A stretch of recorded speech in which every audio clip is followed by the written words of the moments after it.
ஸ்ரீ குருபியோ நமஹ. ஸ்ரீ முத்துக்காளி ஜோதிடம் வாயிலாக உங்கள் அனைவரையும் மீண்டும் சந்திப்பதில் மிகவும் மகிழ்ச்சியும். இது 22/4/2024 முதல் 28/4/2024 வரை உள்ளான ஒரு வார காலத்திற்கான ராசி பலன். முதல்ல இந்த வாரத்துக்கு உண்டான விசேஷ தினங்கள் என்னன்னு பார்த்துடலாம். 22ஆம் தேதி திங்கட்கிழமை கள்ளழகர் எதிர் சேவை. 23ஆம் தேதி செவ்வாய்க்கிழமை வாஸ்து நாள், அன்றைக்கி பௌர்ணமி விரதமும் கூட. காலம்பரை 8:59 முதல் 9:35 வரை வாஸ்து நேரம். சத்யநாராயணா விரதம் பண்ணுறவங்க அன்றைக்கி தான் பண்ணணும். 26ஆம் தேதி ஒரு சுப முகூர்த்த நாள்.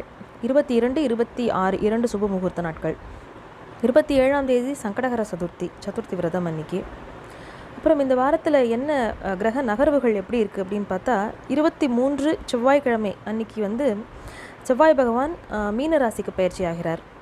அதே போல் 26ஆம் தேதி வெள்ளிக்கிழமை அன்று சுக்கிரன் மேஷ ராசிக்கு பயிற்சி ஆகிறார். ஸோ இப்போ எப்படின்னா, மீனத்துலேயும் மேஷத்துலேயும் ஒரு கிரக கூட்டம் இருக்குது, கிரக சேர்க்கை இருக்குது.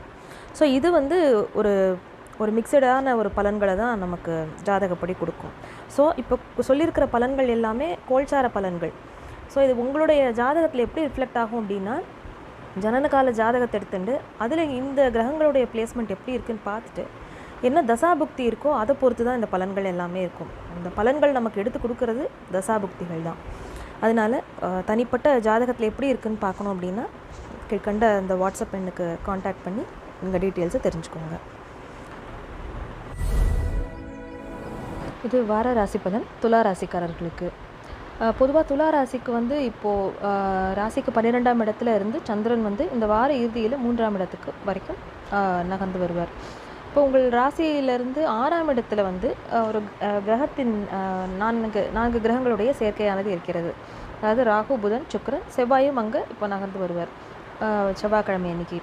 இப்போது இந்த 6ஆம் இடத்துல இந்த கிரகங்களுடைய சேர்க்கை அப்படிங்கும்போது, செவ்வாய் உங்களுக்கு யாருன்னா உங்களுடைய தனவாக்கு குடும்பஸ்தானத்திற்கும் களத்திரஸ்தானத்திற்கும் அதிபதியவர்.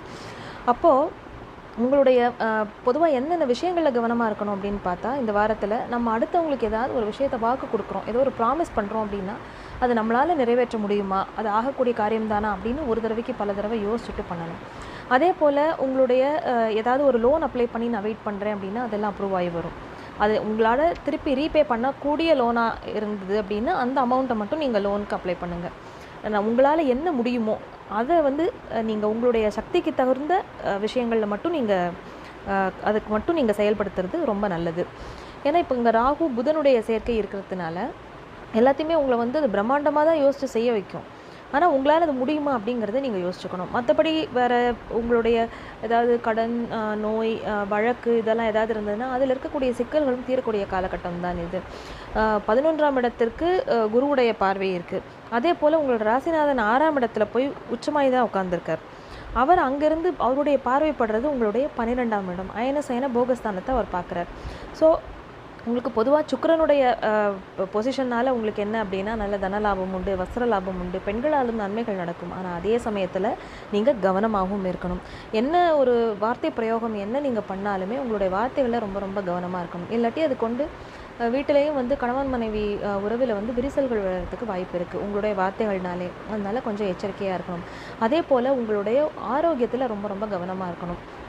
ஏற்கனவே ஏதாவது மருந்து மாத்திரைகள் சாப்பிட்டுன்னு இருக்கீங்க, ஏதாவது ஒரு செக்கப்லாம் பெண்டிங் இருக்குது அப்படின்னா அதெல்லாம் ப்ராப்பராக பண்ணி வச்சுக்கிறது ரொம்பவே நல்லது. மற்றபடி இது துலா ராசிக்காரர்களுக்கு சாதாரணமான ஒரு வாரம்.